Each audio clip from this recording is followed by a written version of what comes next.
Operation সিন্দুর, পেহেলগাঁওতে জঙ্গি হামলার প্রতিশোধ নিল ভারত।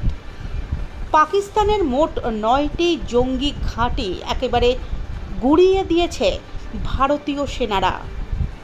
আর সেই আনন্দেই বুধবার দুপুর 1:30টা নাগাদ সল্টলেকের সিটি সেন্টার 1-এর সামনে জাতীয় পতাকা হাতে নিয়ে আতশবাজি পুড়িয়ে সিঁদুর খেলার মধ্য দিয়ে উল্লাসে মেতে উঠলেন বিধাননগরের বিজেপি কর্মী সমর্থকেরা।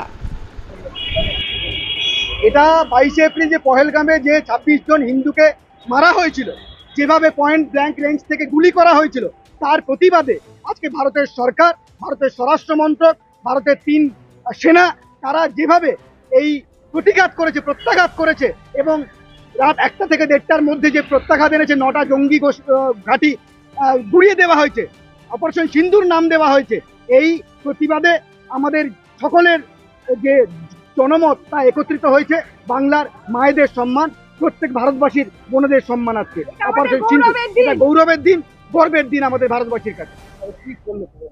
আজকে প্রোগ্রাম বলতে আমরা অপারেশন সিন্দুর যেটা নাম দেওয়া হয়েছে স্বরাষ্ট্র মন্ত্রকের পক্ষ থেকে, সেখানে আমরা সকলে বিধাননগরের নাগরিকরা মিলে যে হিন্দু নিধন যজ্ঞ চলেছিল পহেলগাঁওতে, সেই ব্যতি রেখে যে প্রত্যাঘাত হয়েছে ভারত স্বরাষ্ট্র মন্ত্রকের এবং 9টি জঙ্গি ঘাঁটি গুড়িয়ে দেওয়া হয়েছে, সেইখানে আমরা একে সাধুবাদ জানাই, একে ধন্যবাদ জানাই এবং এর যে শুভ সূচনা হয়েছে তাকে আমরা ফুল দিয়ে বরণ করি এবং সিন্দুর নিয়েছে প্রত্যেক মা বোনদের সম্মান সম্ভ্রমের যে লড়াই, তাকে আমরা সাধুবাদ জানিয়েছি।